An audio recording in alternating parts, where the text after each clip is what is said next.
क्या मनहरन घर केड़ी ले लगी से 3 दिन लगी रही से हिसाब होगा क्लियर तो कर यहाँ 3,500 बाँचे हैं। ए धाने अरे चल ले टेंट कब लगावे ते हैं रात तोरे यहाँ से गाइड कार्यक्रम तो काली यूनिपोर आज लगा क्या करूँ मैं कैसे जी ये दादा काली याद है आज आओ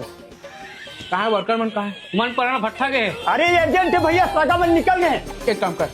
गाड़ी में सामान में ले जाओ और हम ही मन जमाबो ले चल हाँ चल सबक हाँ वो वीआईपी पंडाल है ना झालर वाले हाँ हाँ बोला लावे हाँ हाँ घर के काम है ना ए सबक देखो ये तो हो गया ना मोरा। ए धाने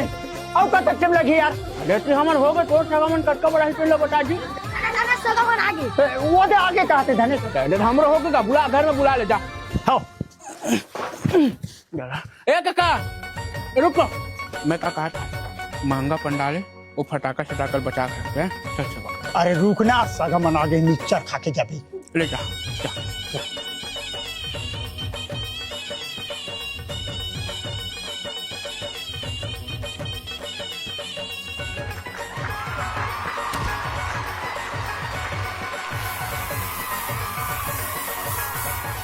नाली नीचे ढकना चाहिए वो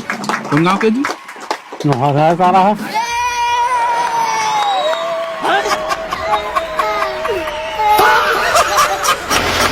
अबे ओए सारा अबे अब बखा का साले रे देखो क्या रहे हो सुनना तो दमान ल मार दूं तो मार दूं इसकी बे सारा मोर पंडाल में भोगा कर